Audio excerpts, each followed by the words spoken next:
Judges kindly note chess number 242 on stage. I repeat, chess number 242 on stage.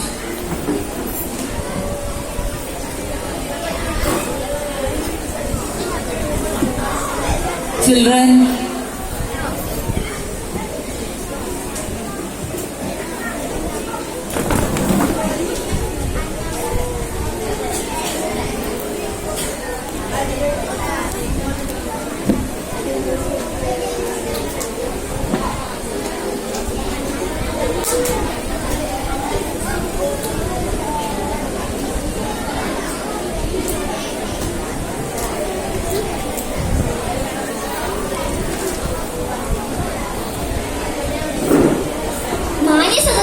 വന്ദനം. ഇന്ന് ഞാനിവിടെ അവതരിപ്പിക്കാൻ പോകുന്നത് നമ്മുടെ സമൂഹത്തിൽ നടക്കുന്ന ഒരു വിപത്തിനെ കുറിച്ചുള്ള ഒരു ഏകാഭിനയമാണ്. പാപ്പി പാപ്പച്ച, ഈ അപ്പച്ചനോടോ അമ്മച്ചിയോടോ ഈ പാപ്പിക്ക് സ്നേഹം അപ്പച്ചനോട്. എടി ശർലേ, ഓ രാവിലെ തന്നെ തുടങ്ങിയോ? നിങ്ങൾ കേൾക്കണം, ഇദ്ദേഹം ഒരു KCB ഉദ്യോഗസ്ഥനാണ്. ഫ്യൂസ് അടച്ചവരുടെ ഫ്യൂസ് അടയ്ക്കാത്തവരുടെ ഒക്കെ ഫ്യൂസ് ഊരിക്കൊണ്ടുവരും. എന്റെ സമാധാനം പറയേണ്ടതോ ഈ വീട്ടിൽ ഇരിക്കണം ഞാൻ. +2 പഠിക്കുന്ന കുട്ടിക്ക് ഫീസ് അടയ്ക്കാൻ സമയമുണ്ട്. കൊണ്ടുവന്നിട്ടുണ്ടോന്ന്? അതിനെന്താ, ഇന്ന് കൊണ്ടുവന്നിട്ടുണ്ടല്ലോ. എന്നാ പിച്ചോ. അയ്യോ, കല്ലി കുത്തിന്റെ ഫ്യൂസാ. ഞാൻ പറഞ്ഞത് ഫീസാ. എനിക്ക് കാര്യം പറയാനുണ്ടായിരുന്നു.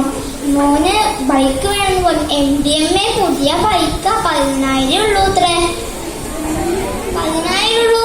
എന്നാ നീ ഒരു കാര്യം ചെയ്യ്, നിന്റെ കാലിൽ കിടക്കുന്ന കമ്മലൂരി കൊടുത്ത് അവന്റെ സൂക്കേടാൻ തീരട്ടെ.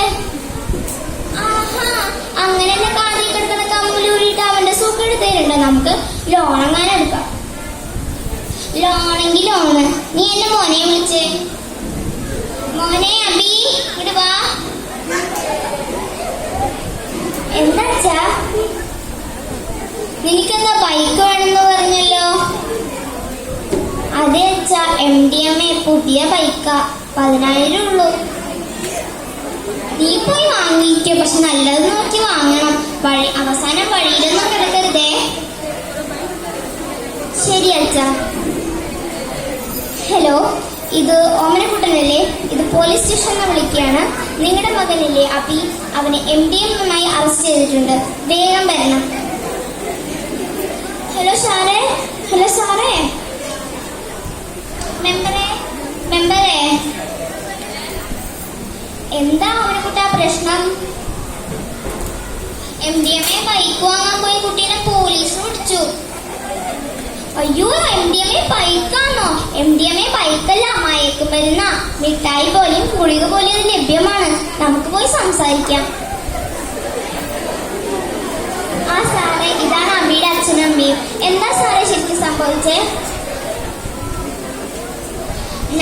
മെമ്പറോ, ഞങ്ങൾക്കൊരു ഇൻഫോർമേഷൻ കിട്ടി. അങ്ങനെ ചെന്നതാ. അപ്പളാ ഇവന്മാരെ പൊക്കിയത്. രാവിലെ ബൈക്ക് വാങ്ങാൻ പറഞ്ഞിട്ട് പൈസ കൊണ്ടുപോയത്. കുട്ടികൾ എന്തെങ്കിലും പറഞ്ഞ അപ്പൊ തന്നെ പൈസ എടുത്ത് കൊടുക്കണോ ചെയ്യാ? എന്താ കാര്യം മനസ്സിലാക്കണ്ടേ? എന്തിനാ മോനെ നീ ഇങ്ങനെ ചെയ്തത്? നിന്റെ അമ്മ കരയണ കണ്ടില്ലേ?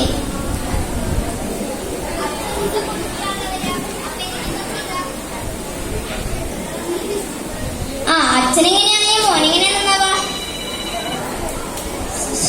നമുക്ക് ഇവനെ DDX സെന്ററിൽ കൊണ്ടുവിടാം. സ്റ്റാർട്ടിംഗ് സ്റ്റേജ് അതുകൊണ്ട് പേടിക്കാനൊന്നുമില്ല.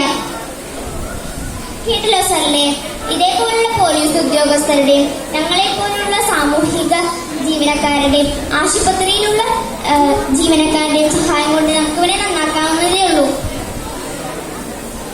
കണ്ടല്ലോ, ഇതേപോലെ സോഷ്യൽ മീഡിയയിൽ നിന്നും കൂട്ടുകാരിൽ നിന്നും പ്രചോദനം ഉൾക്കൊണ്ട് കുറെ കുട്ടികളുടെ ഭാവി തകർന്നുകൊണ്ടിരിക്കുകയാണ്. നമുക്കിതിൽ നേരെ ഒറ്റക്കെട്ടായി പോരാടാം. Say no to drugs. നന്ദി.